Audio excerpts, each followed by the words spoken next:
Glim Spanky, I love this band. They got a brand new song called Camera Irony. This actually came out a couple of days ago, but because of all the stuff that's been happening here recently, you guys, if you've been following the channel, know about it.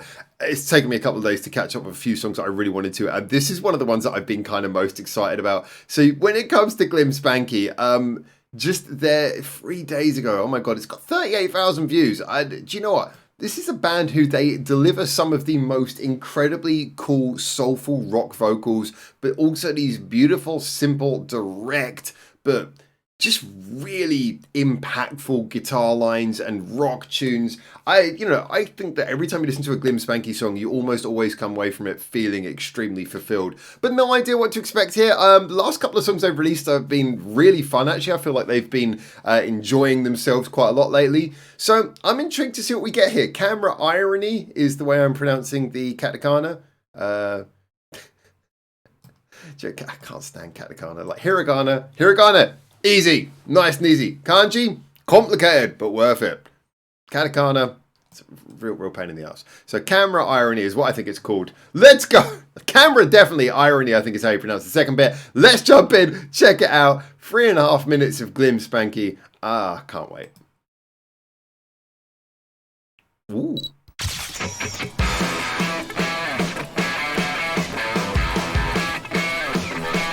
Okay. It's going to be a high-paced one.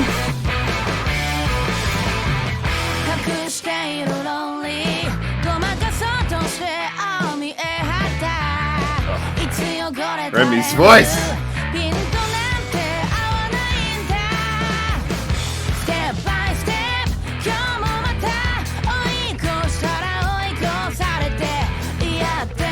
The funkiness already. You've got this beautiful bite to the recording.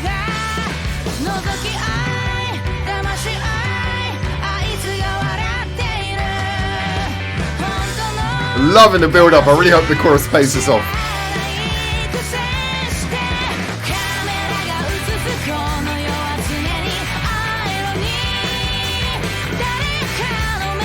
Oh, the little quick tambourine in the background, 90s style.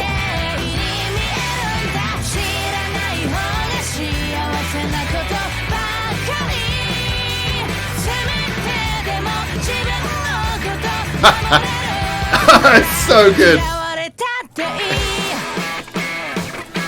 This is how to do your sort of simple, straightforward rock and roll, but do it with all the right nuances in all the right places. And that guitar is beautiful as well. There, I say so myself.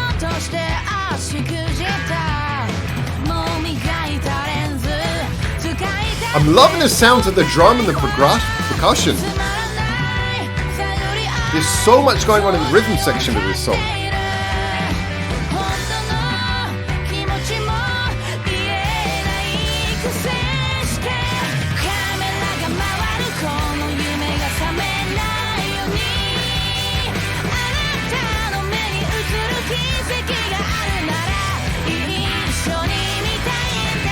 Oh, that's a cool shot there.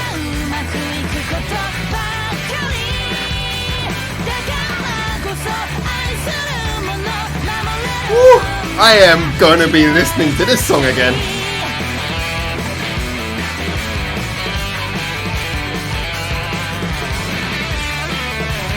Nice double layering on the guitar there. I will say for me, the top layer can be such a simple, addictive rock song. Because the rhythm section, the bass and the percussion is really lovely.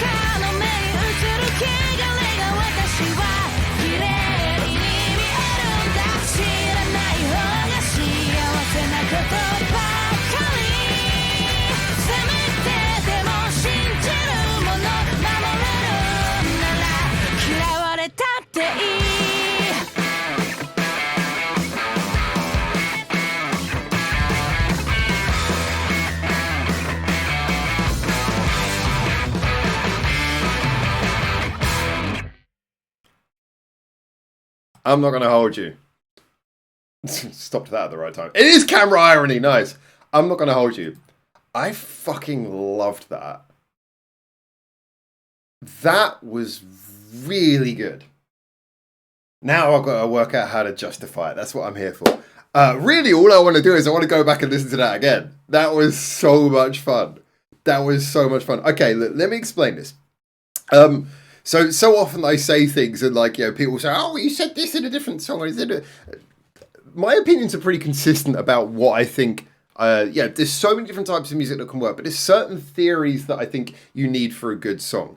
And if you're going to do a song that is going to be simple and impactful like this, and this is great, the chorus, simple melody, but it's a melody that's just about catchy enough, and it's sung in Remy's voice, which is just, it puts this emotion into it that you can sing kind of a more simple, catchy melody when you're singing it in a voice like that. That's the power of having a really good singer's voice, is because you can infuse this emotion, this intensity, this grit that makes a simple melody so much more re-listenable.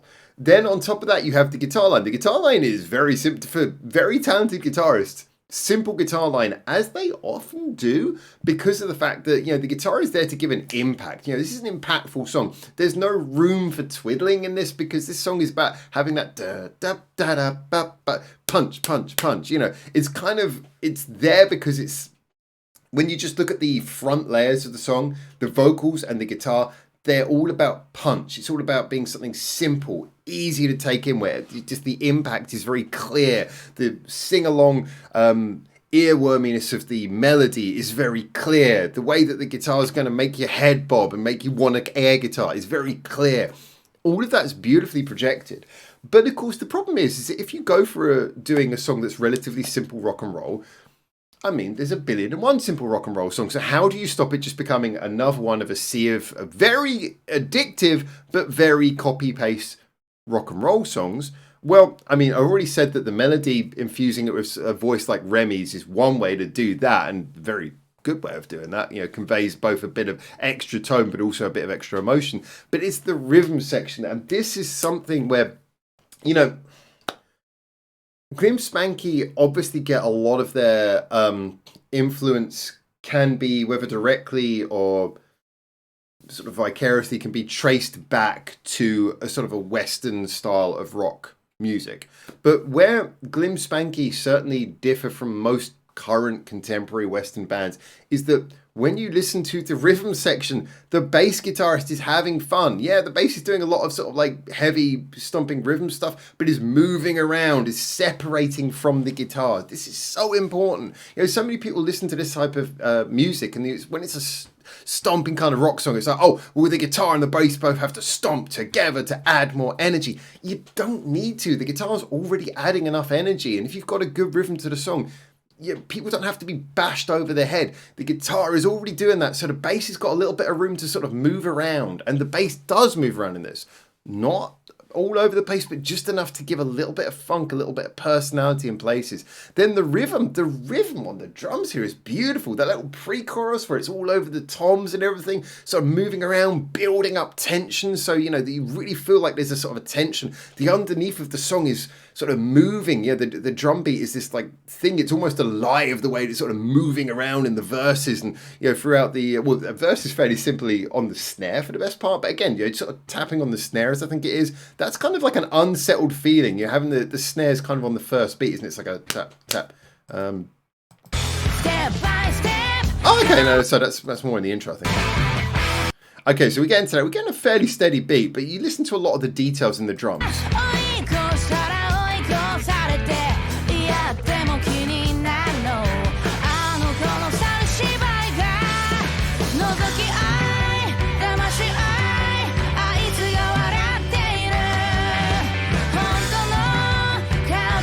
It's really beautiful how it's doing that. It's kind of moving around and building things up. Again, nothing super complicated or technical, just this feeling that there's that attention to detail. And then when we get into the chorus, the beat settles in. And the reason why I noticed that tambourine in the background, this was something that was very popular, I think, during the 90s. We heard a lot of this, where you'd sort of like hear a steady rock beat, but it'd be like a kind of sound over the top. And it kind of, because it's double timing in the background, it's like this quick little sound, which is just kind of adding this sort of extra pace to everything. It's like you can play the same beat and yet it feels suddenly double time, because you've got this. And this is quietly infused in the background here, which I really like because, again, it's conveying that feeling. So the beat settles in, but the beat has this extra feeling of pace just from that little sound being added.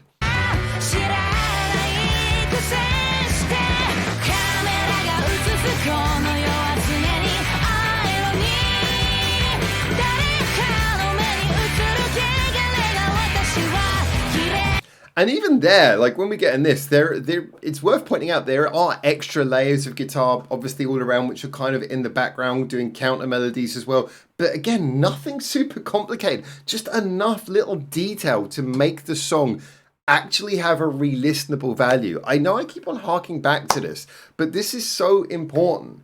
You can make a song where the core of the song is quite simple, but a really skillful writer knows how to do that, and then just add these delicate little counter melodies that are not particularly technical either, but just when you layer them all together, you get something that feels so much more alive. So in the hands of a basic band, this would be kind of a cool chorus. But what we get in the hands of Glim Spanky is we get Remy's voice, we get the guitar, very simple, kind of rhythmic, but there's just these little counter guitar lines and counter guitar bits just to the side quietly, which are adding a little bit more thickness, so it's got a bit more re-listenable value.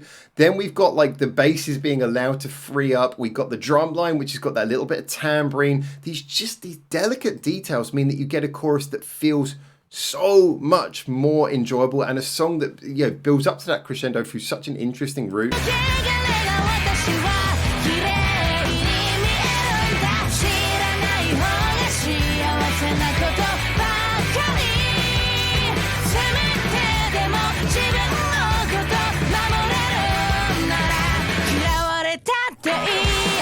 And the result is a 4/4 rhythm with a simple chord pattern and a simple melody ends up being something that feels super fulfilling, wraps your ears in this beautiful sound, and just the whole thing, it sounds great.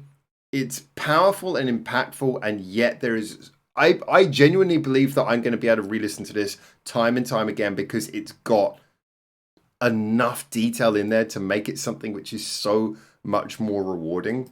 And yeah, absolutely brilliant. I will gladly come back and listen to this a lot. I've got some more reactions that I've got to do now, but in the you know, I might just listen to this 3 or 4 more times before I do. Great stuff. I really enjoyed this. As always, get in the comments, tell me what you think, and until I hopefully see you very soon in Japan for the next one of these. For now, ciao, ciao.